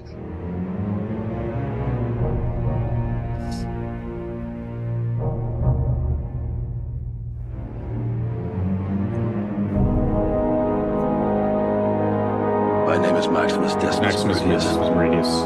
Commander of the Army General of the Phoenix Legions. Loyal servant to the true Emperor, Marcus Aurelius. Yeah, I say just switch, take all of the Hans Zimmer out and just replace it with Wagner. Please do. So I'm much not better. a fan of Zimmer. I love Zimmer stuff. His Gladiator soundtrack's awesome. I'm a little. So it's Dune that's the issue for me. He's okay. His Villanueva. Yeah, Villanueva. Yeah, you're good. His version of Dune. That music, I don't know, man. It tries really hard, and he's way too hard. And he's trying to give it an unearned spirituality by tapping into certain motifs from tribal music in the world. I don't know. It kind of, I don't know. It doesn't really work for me. I mean, it's not terrible. Well, you just feel like it's all calculating. It's all there to manipulate your mood. Yeah. I don't like feeling, I mean, I know that the whole purpose of the music is to manipulate me, but I kind of want you to do a good enough job that I don't know what you're doing. Exactly. Yeah. I always thought his take on that was his also kind of hinting at the Bene Gesserit doing what they did. Mm-hmm. Because they've been manipulating everything since the very, very, very, very, very, very, very, very beginning. Yeah. So that's why I always took it with that manipulation. Because he's usually, at least for me, not that overt. But I get what you're saying. Yeah. So I love this story. Deputies respond after senior citizen flies helicopter to Cabela's. Nice. Yes. Get it, baby. Get it. Well played. This is how you do it, folks. Deputies responded after a senior citizen flew a helicopter to Cabela's. According to the Washington County Sheriff's Office, a Wisconsin man flew his helicopter to Cabela's parking lot because he said the drive was too long. Yeah. Authorities said a deputy responded around 6 p.m. Saturday to a report of a helicopter landing in the parking lot of the Cabela's store in the village of Richmond, Wisconsin. After speaking with the pilot, a 69-year-old man from Rosendale, the deputy learned the man had flown to the store because, in his words, the drive was too damn long. The drive was too long. Authorities said the pilot was properly licensed, landed safely, complied with all available Federal Aviation Administration regulations, and answered the deputies' questions about helicopter landing requirements. Deputies determined no laws had been broken and no citation or arrests were made.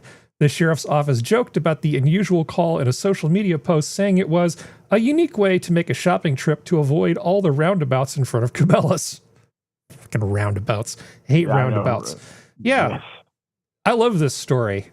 Who thinks Americans can negotiate a roundabout? But that's another topic. Yeah. I don't like them. I don't like how expensive they are, for one thing, and they seem kind of pointless to me. They are pointless. This is a great story. This is an American just going, it's not illegal, I should just do it. And of course that offended somebody and they have to call. Well, okay, hold on. Yeah. He flew to an unrecognized area to land in the parking lot. That's not just going, I'm just going to go to the store. That's not Harry. If I had a jetpack, I would fly everywhere. I would fly inside the store. Yes, I would go to Buc-ee's and I would fly from one end of the store to the other just because I could. Well, you couldn't because you get arrested. Probably for public endangerment. Yeah, probably. What's a little monohydrazine amongst friends? Oh, yeah, the enclosed space around that much barbecued food. Yeah, honey, go for it. Remember in Ghostbusters? Well, each of us is wearing an unlicensed nuclear accelerator on our back. Yeah, pretty much. But apparently from his hometown to where that Cabela's is 91.23 kilometers, 56.69 miles, 49.26 NMI, or 52 minutes. Mm-hmm. So I want to know how fast he was. I want to know what time he got it down to. That's what I want to know. Realistically speaking, the fuel for that helicopter is a little spendy. So yeah. I feel like money, even if they would have arrested him. I feel like the real value of the trip for him, just mind reading, is doing it. The trip itself was really the point. He did it because he could. Yeah. And it felt good. Yeah. Doesn't change the fact that he landed in a spot where he shouldn't have landed. If he'd gone to a local airport, he would have been fine. Yeah, airports are overrated. This is, you know, if you have a helicopter, if you're a good helicopter pilot, you can fly into an uncontrolled airspace. It's fine. Oh, yeah. Mm-hmm. That's fine. Woo! All right, yeah. I knew you might enjoy that. I respect it. The laws he broke, I don't respect, but I respect the fact he had the backbone to do it. Respect on you, dude. Yeah. May your pillow always be cool on both sides. Well, here we are with Trump. When asked about New York City Mayor Zoran Mamdani requiring ID to access newly announced government-run grocery stores. To access his government-run grocery stores. What then is your message to Democrats who do not want to pass the Save America Act and ensure, ID at the ballot box? This was just announced. Yeah. I heard about it. Yeah. Well, I wish they'd have an ID to access the voting booth. You know, they don't want to access the voting booth with any identification. We want voter ID and we want proof of citizenship. Yeah, you can require ID to go to the grocery store, but apparently asking for people to have ID to vote, that's just a step too far. And this is just installment number 1,000 in this argument. They all wanted us to carry special cards to show what our vaccination status was with our name and address and everything else on it during the whole COVID time, but you can't vote. You can't force people to show ID to vote. Come on. It's kind of obvious at this point. Yeah. And the subhuman filth doesn't want your ID for anything other than so he can deny patronage of the grocery stores to white people. Yeah. Well, that's not who it's for. It's supposed to go in food deserts where underrepresented BIPOCs can't get their little Debbie's cakes, so they have to buy them at the swap meet. That was a story from before you showed up. They need stores to rob. It's just theft. In these food deserts, there's no stores to rob. Yeah. That's a problem. So if they rob from the government-run store that sells stuff below cost, it's really kind of a tax rebate. Do they get charged for the sticker price of it or the actual price for the store to replace it? Interesting question. How would you establish a cost basis for that? Let's see, what would I use? I would use the acquisition basis. So whatever. I would too. Get them over the. I mean, in California, if you don't steal $950 worth or more, there's hardly any. I think it's just like an infraction. They just go naughty and then they slap your hand and let you go. Yeah. Yeah. Judge, whack his pee-pee. Yep. That's right. You get 5 minutes in the penalty box there, young man. I know I talk about old stuff a lot, but this is kind of cool. I'm here with a 90s mom and her 1996 station wagon, the road trip machine. Wait, no cup holder? There is. Just open up that lid. Located in the console is a hideaway cup holder. Wow, that's handy. And you probably noticed plenty of storage for all your favorite 90s country CDs. There's just one problem. There's no CD player. Sorry, Mom. But take a look at the key. Yeah, this is a 1996 with keyless entry. And this is the funniest part of this car. The console flips up to reveal a middle seat. The problem is it's only 7.5 inches wide. By the way, look what's on the steering wheel. Supplemental restraint system? Just a fancy word for an airbag. By the way, I forgot to mention, feel free to enjoy your favorite cassette. My Subaru has a cassette player in it. Yeah. And a CD player. It's the same unit. I'm about to show you the coolest feature on does too. But here's the magic of the station wagon. This car. The rear tailgate opens two different ways. Go ahead, have a seat. One way it opens is like a traditional truck tailgate. Enjoy a fun picnic right on the back of your car. I had one of the best lunches of my life doing exactly that. I was in Moss Landing. I was working at Kaiser Refractories on like a summer thing right out of high school. And I had a pretty good sound system installed. So I was playing, I think it was like Talking Heads, Fear of Music or something, while I ate my lunch in the back of my Pontiac station wagon in that third seat with it all down, facing toward the ocean. Oh, God, that's beautiful down there. It was insane. This is like one of the best ways to eat lunch. Beach and ocean. This is like the best way to eat lunch, honestly, like this. Wow, neat. But remember, I said there was two different ways this could open. Do you see that other handle? Go ahead and pull it. What used to be a tailgate is now a door. I never had one of those. Open. I love that. You know what that means? This is how you enter the third row of this car. Well, climb on in. Oh, actually, hold on. Be careful. When you get in, don't bump your head on the door jamb. All right, go ahead. This Buick features a rear-facing third row. And those are ventilation windows you can open to release the smell My car did of not Grandma's have those Virginia either. Slims. There's a handle next to you that says third seat release. Hop out and I'll show you what that does. All you have to do is grab that handle and pull it. The seat will automatically fall. That will reveal a strap. Grab that and pull it. You now have nearly 8 feet. Man, I use the hell out of that feature. I use the hell out of that. I used to carry so much stuff in that with it rolled down like that. Oh, God, I miss that car. I don't miss the 13 miles to the gallon, but man, I miss everything else about that car. I know what you mean. But for any of you who have never had the joy of experiencing like an older station wagon, look at all this utility. You just don't get this in a car now.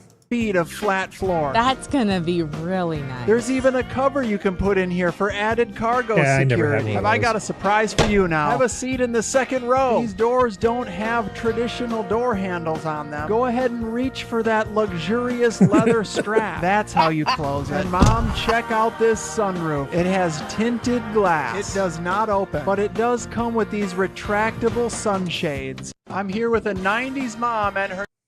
I love that car. Usually that type of car, if they had the CD tray, like the CD slots, that usually means that there's a 6 CD changer, like somewhere in like the trunk of the car. That's usually where they were if they weren't in the actual tape deck. So I'm sure there's probably is a CD player in that car. It just doesn't connect where you want it to. We had ours behind the console. Yeah. On the floor in the middle seat. And my mom, when she had an older CRV, it was a 6 CD changer. The CD where you put the CDs in back in the trunk underneath a lip. Like there was a little door that you lifted up and you put them down in there because there was so it's like I'm sure there's probably one in there. I'm just sure they haven't found it yet because they like to hide those fuckers. I don't know why. Oh, the station wagons are so cool. I remember sitting in the death seat, going down West Virginia back roads. I That's remember how you see that. if you get that's how you see if you have car sickness or not. Yeah. But it is time for me to take care of doggies. Okay. If Hopefully we you'll hold make to it back. pattern, well, we'll find out. But if holding to pattern and I do not, chat, it has been delightful. Everyone stay safe. Everyone try not to do anything too stupid. I'm talking to you, Cryptic. And I will see you all at a later time. I shall return. Take care, Serenity. Bye. Good to see you. Oh, by the way, Skep, the Superman theme has 4 separate little themes built into it, and they I think 2 of them are period and 2 of them are sentence in terms of traditional melody structure, and Williams goes back and forth between them. So good. I really admire that guy's brain. He has an amazing mind for structuring music, and such good taste. When I say he's like Wagner, but actually enjoyable, that's a compliment. In case anybody thinks I'm not giving the guy credit. Okay, let's see. Old station wagons. We don't need a palate cleanser, but who says we can't have a palate cleanser? I had to wake you. I'm just looking for a doctor. There's nothing to worry about. Stewardess, I think the man sitting next to me is a doctor. That's right. We have some passengers that are very sick. Could you come take a look at them? Yes, of course. You'd better tell the captain we've got to land as soon as we can.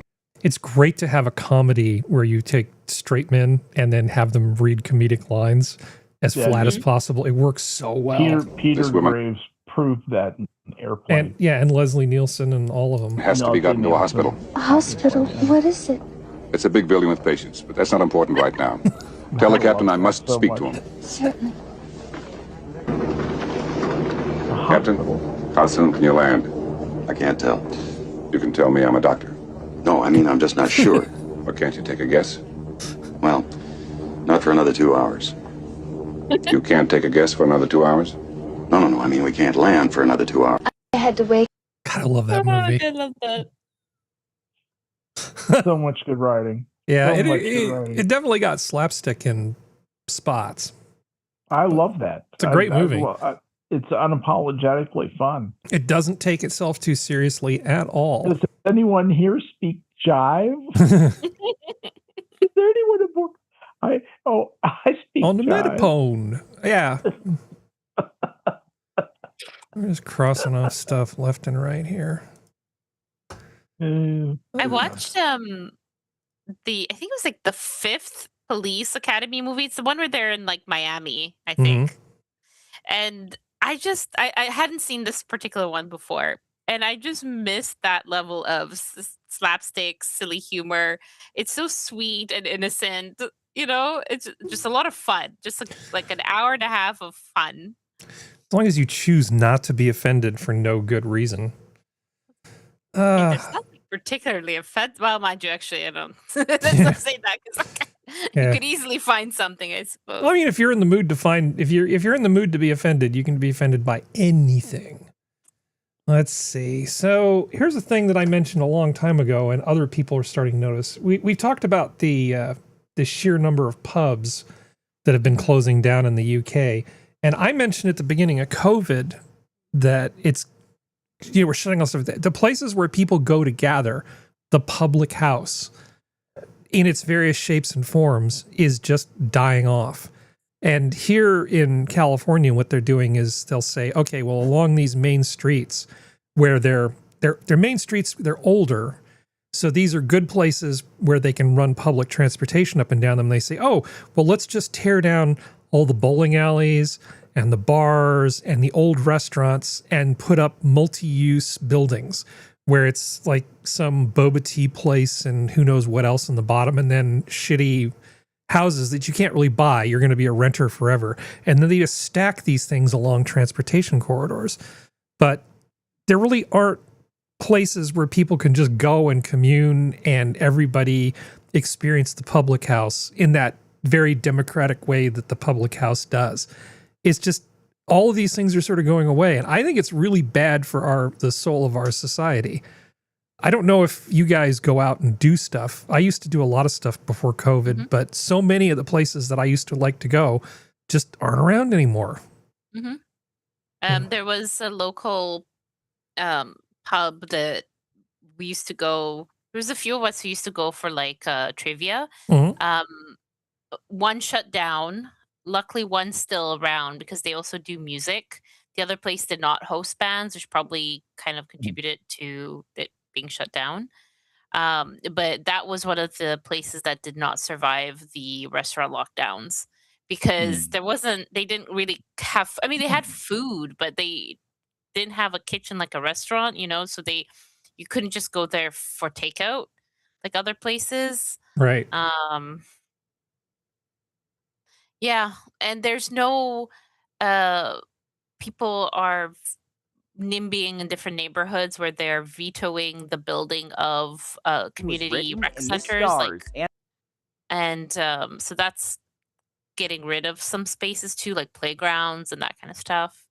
They'd rather build huge towers and take away all the green space. Yeah. We have a new mall that was being built, and part of the concept was that there is indoor outdoor space for meeting like this. So the idea that we're making this third space for the community because you can just hang out, go to the food court, sit. We're going to have events inside.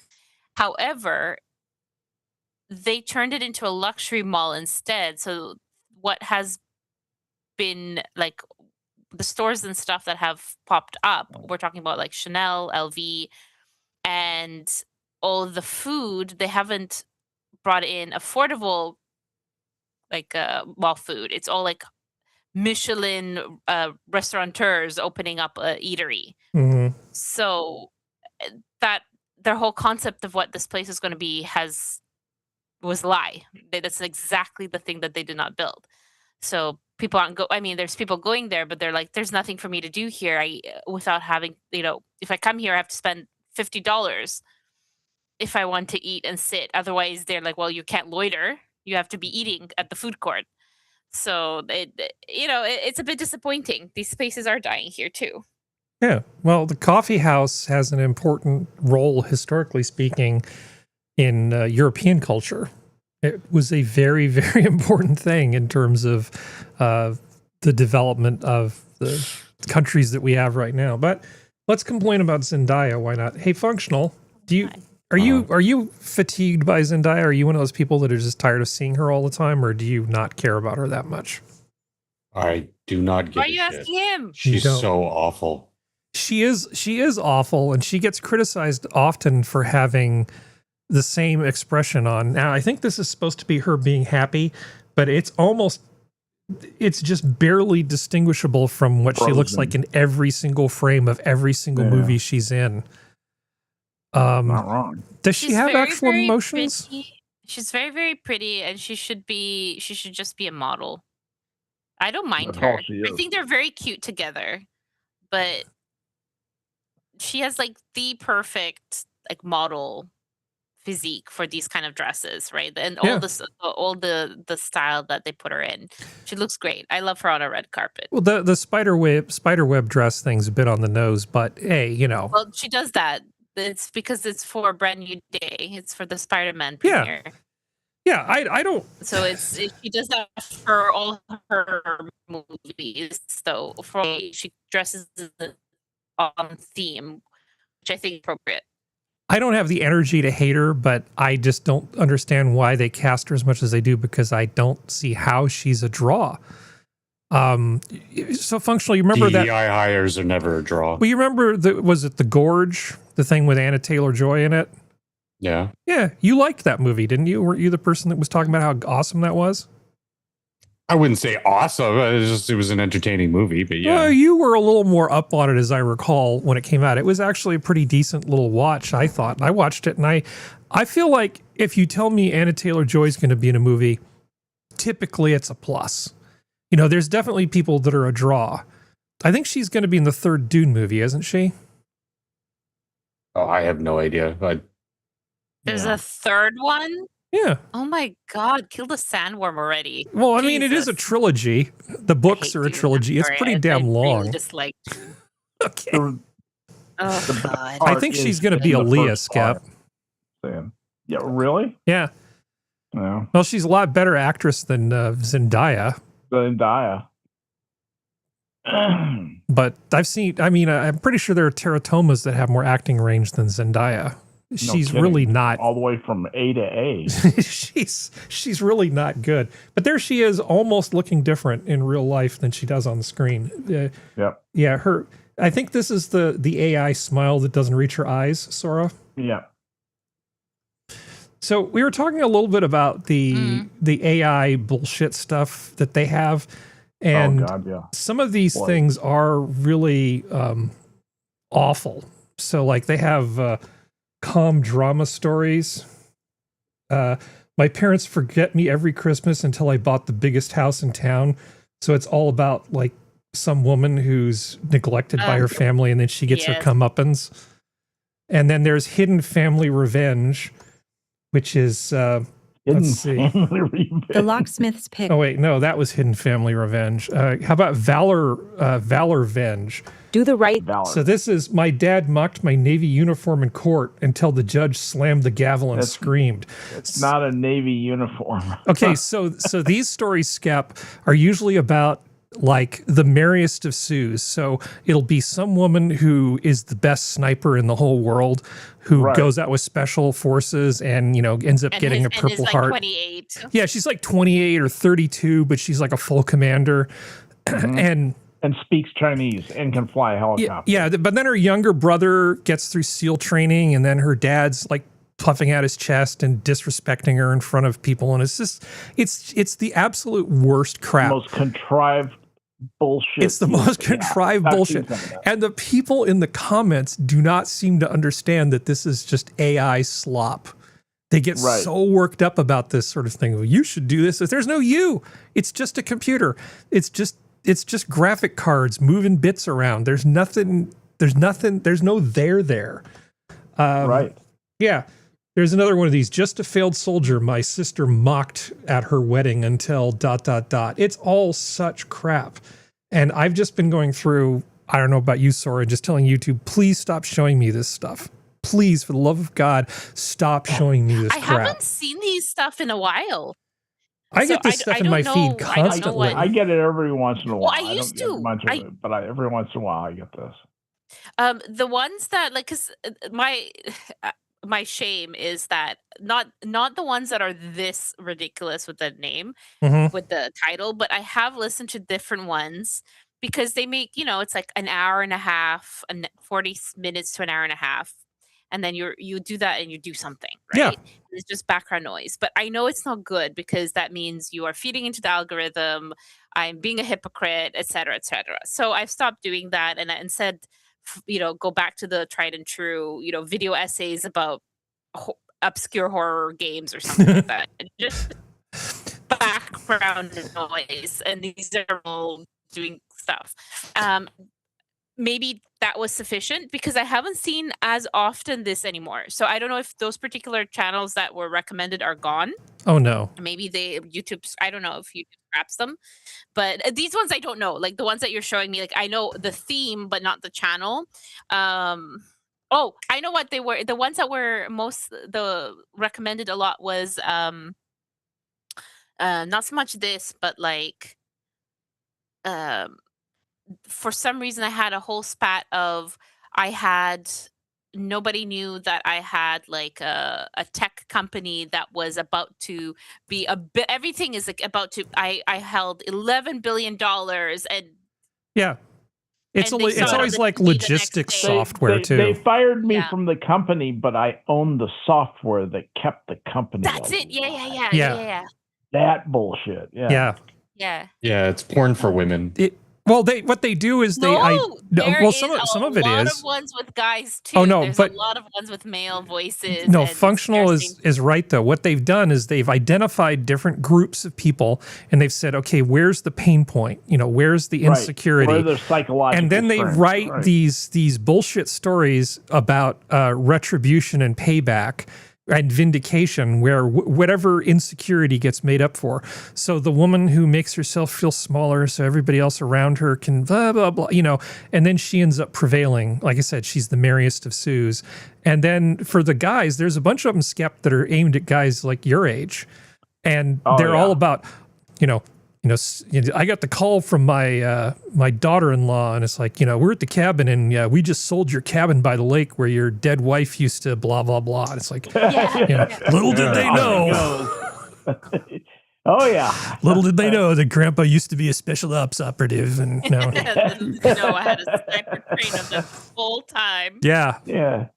Gramps got a bad hip. Gramps got a bad hip. That's why his hip is bionic. Oh, he's a Terminator robot. Some of these. So I skip. At my sister's gala, my mother had security tear off my ribbons and toss them in a compactor. Take off those cheap costume pins, I said. Weeks later, a 4-star general saw my recovered medal and froze. Yeah, anyway, this is all crap. They're all freezing, screaming,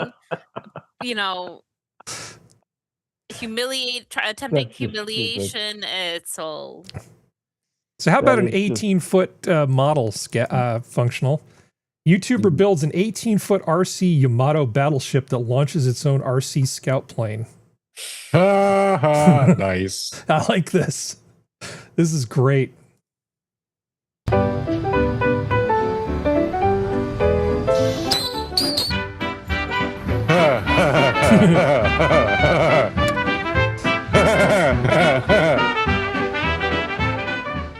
The idea is to build an RC battleship.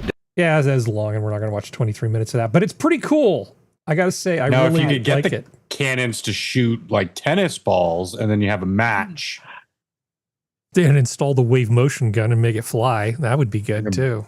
Build the Enterprise and have like 4 or 5 F-15s fly launch from it. Yeah, that'll be great. Yeah, I saw that. And I wasn't going to show it unless you were here. You have to hit the RC planes with the tennis balls before the planes bomb the Yamato. Yep. No, they're dropping excellent. tomatoes. They'll have tomatoes. Oh, I got one more AI thing, and I fucking hate I hate this more than any. This might be my least favorite AI thing that's on YouTube. They're now having these AI slop cooking videos. Have you seen any of those? God, which? No. There we go.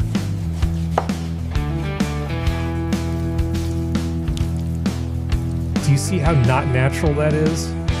Oh yeah. Check out this incredible shredded brisket. Shut up. I hate so this. creepy. I hate this so much. You are electrons. Get away from me. Yeah, and the whole thing when he was shredding the brisket, that's like, it's like it's so not right. That's just. And he's like some kind of a video game. That's creepy. There's a bunch of these channels that keep showing up, and I just keep telling YouTube, don't show me this crap. But I made a note of this one. And it's often like, of course, visually appealing women that they put in these things, so it's more cyber simping. He's a very visually appealing woman. Yeah. Well, this is one of the few I've seen with a dude in it. Yeah, that freeze frame looks natural. Yeah. Yeah. I hate That this happens. shit. I do too. Okay, So I have bad. an Am I the Asshole? Because I kind of hate this, and I feel guilty because it's... Okay, I'll show it to you, and then you can tell me if I'm the asshole or not, if I can just find it. Okay, let's We'll be the see. judge. AITAH. Okay, Cottage Pie, Cooking with Carter. Today, No, turn it off. Yeah, make it stop. I fucking hate this. Am I supposed to... I do not have patience for this. Am I I'm supposed sorry. to be... Am I supposed to like this? Well, it's like, oh, look at this. It's so cute. Isn't it charming? It's sweet. And he's doing this. And like, okay, first of all, don't put your kid online like this. This is creepy because you don't know what people are going to do with his likeness. Pimping your kid for views? That is a What? cool... That is a cool Stop. apron, though. Yeah. I do like the apron, though. That's But about the it. thing is, It's cute, but you know, grading. that kid has got his full face on video on social media. Every weirdo on earth can take that face and do you know what with an AI engine. So I'm not the asshole. This is terrible, No, you're right? not the asshole. Okay. This is a terrible. It is terrible. Okay, I honestly don't know you should not be sometimes. putting your kids online. Okay. You don't put your kids' faces on. So I have another music thing, and it's not serious at all. So I figured we could have what I'll just call Stride Month. So this is some Stride piano. I've shown her before. Just come along. I suddenly feel like playing cards and ordering 2 fingers of whiskey. Look what her left hand is doing. Yeah. I mean, she's so good at Stride. Now, for those who want to know, okay, so that sounds really good and it looks really complicated. What the hell's going on? Here's the explanation. Now, what do we mean by the phrase the stride piano of Art Tatum? The stride piano of Tatum or people of that era is the ability to play the background for yourself and make it work like a rhythm section. Called the walking bass. As opposed to when you play with the rhythm section, where you would just hold a chord usually or punctuate with a chord and play. Because the drummer is playing, the bass player is playing. This way you go. Yeah. God, that looks hard.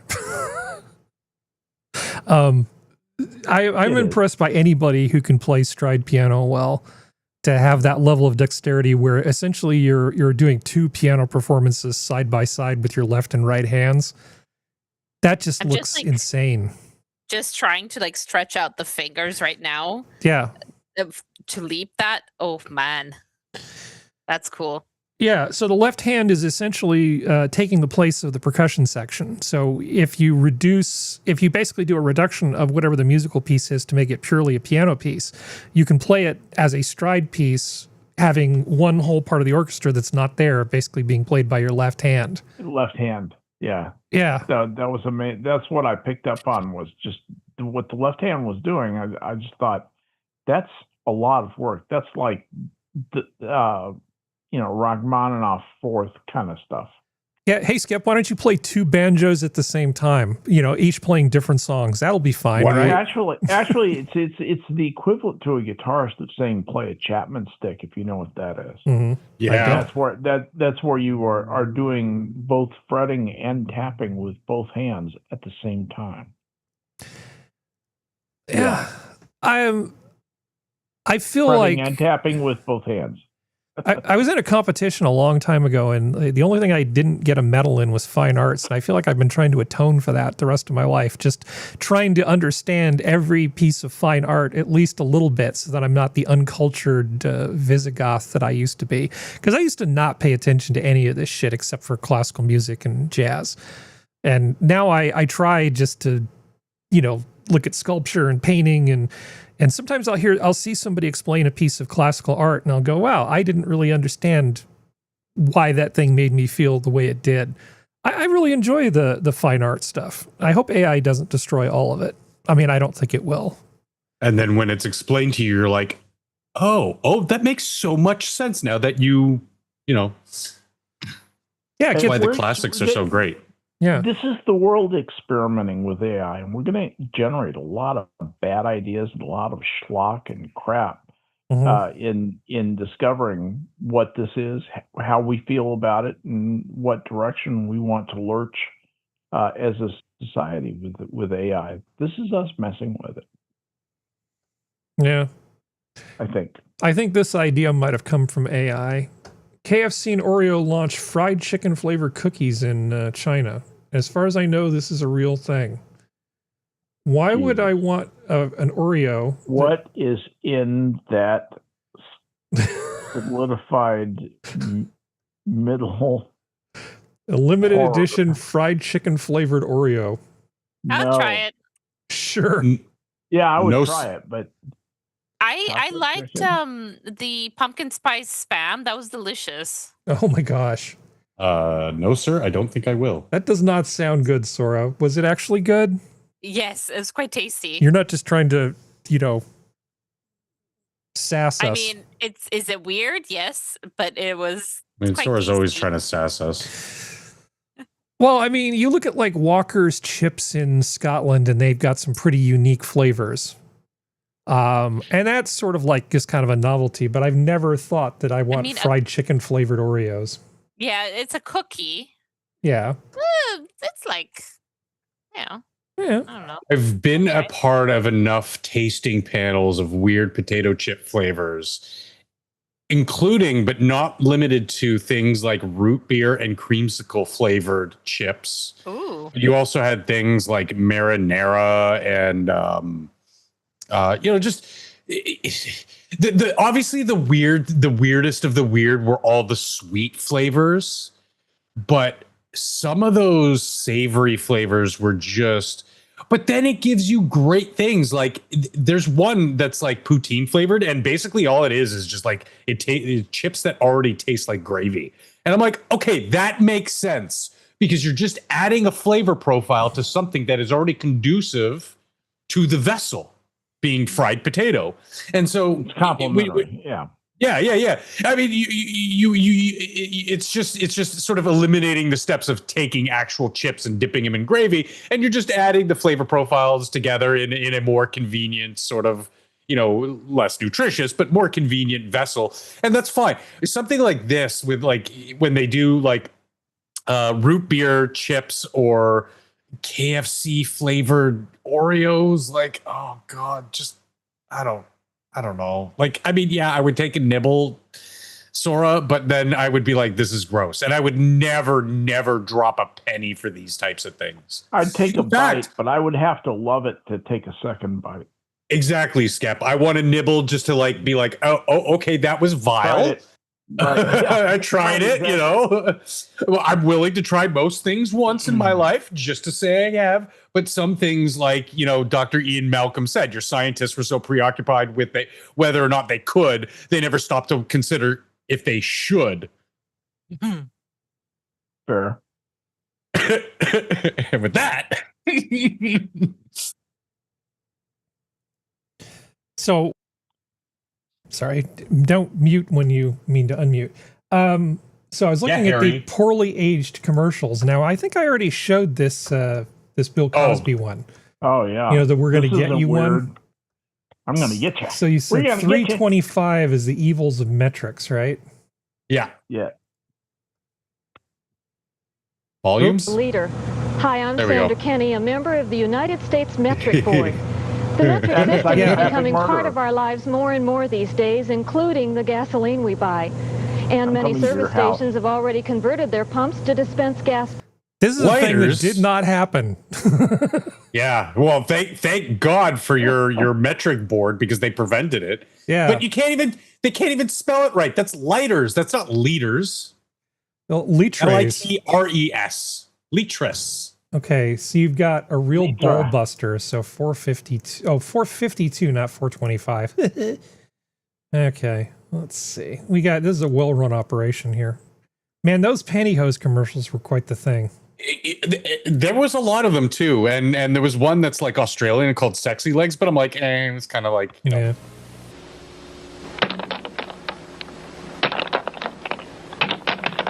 The name of the game is Ball Buster.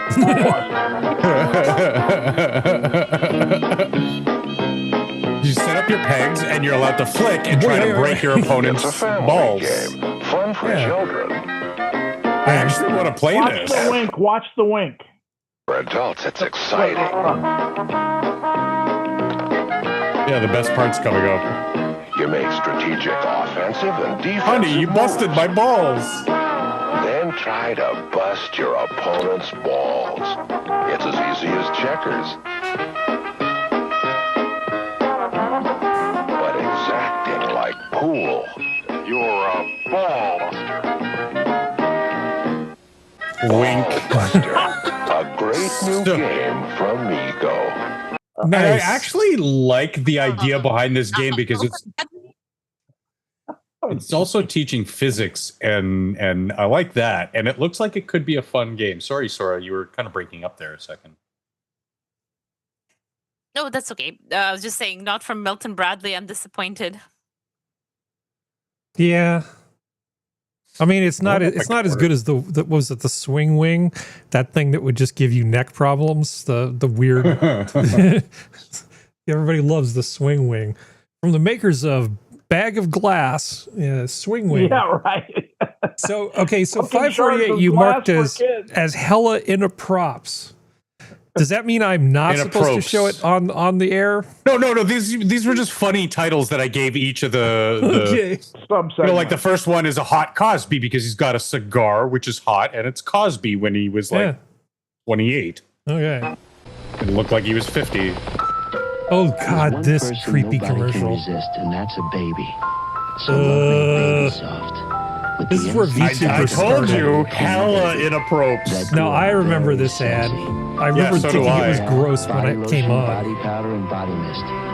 So innocent, it may well be the Ew. sexiest fragrance around. Loves baby soft. I hate to see the German version of this commercial. Jesus Christ. Okay, 710. Wow. The flavor. I'm here to tell you the story of how Red Pop began. A long time ago, There our tribe was hot and thirsty, and the great spirit Fago appeared and said, "Here's a thirst-quenching, great-tasting soft drink just for you, and I call it Red Pop. You can share it with the early settlers when they come to America. It will give them something to give thanks for. And you, running pudgy, be thankful for Diet Fago." No, I am, Chief. I am. American womanhood. Wow, that was great. Jesus Christ. Some of those were really funny. Yeah, they are pretty funny. This it's what got me into advertising, is just how silly some of it can be, and it's just like, as silly as some of this stuff it looks like, it actually worked on people. It got maybe I'll go try a hot Cosby or baby oil or Red Pop, and I really like Fago. It's a good brand. Yeah, they have a tasty beverage line. Although mixing my own now, I'm never going back. So there's this little story, because there's nothing that solar panels don't make better, right? So a Bavarian farmer put solar panels on top of the poles already holding up his hops 23 feet over the field, and the first version made excellent electricity and fewer cones because the plants reached the glass and went bushy instead of setting the parts brewers pay for. Yes, if you take a plant which is a solar collector, it basically takes sunlight and water and carbon from the atmosphere and makes plant matter out of it. That's what it does. And you diminish the amount of sunlight that's reaching your crop.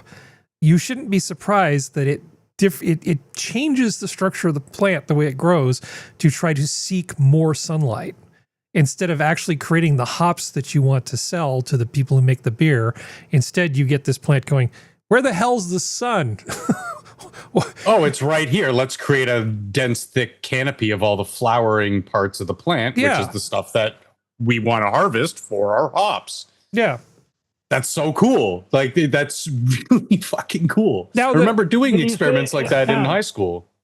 Let me ask about these, quote, hops, end quote, that are under the tarp that shields prying eyes from the sky. This isn't Humboldt County. You're saying he was hiding the devil's lettuce in that field? Yeah, almost certainly.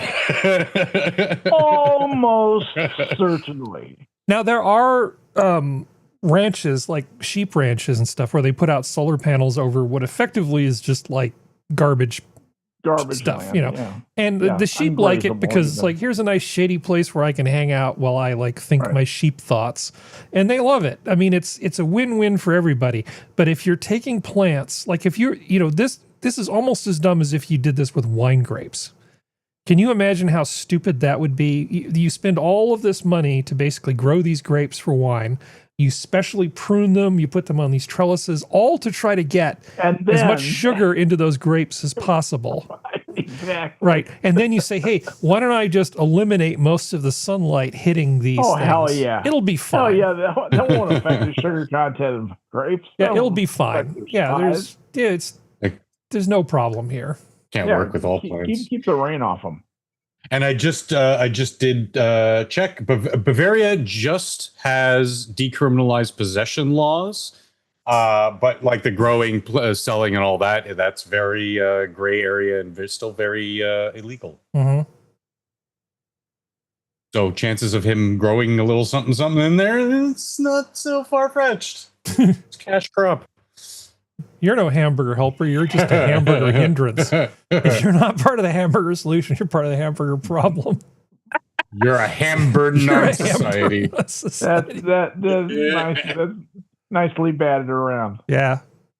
Good. I prefer my good Twitter skills. Sorry. I prefer my steamed hams, personally. So is Serenity back yet? 9. Nope. Yes, I'm back. Okay. So, anything else? Proud and happy. Okay. Well, this has been your Minions of the Zoo for Saturday. Thank you, panel. Thank you, chat. The zoo is closed. See y'all next week. Thank you, Harry. Bye. Thank you, Harry, for doing this. Night. Some of us will not be late and gay next time.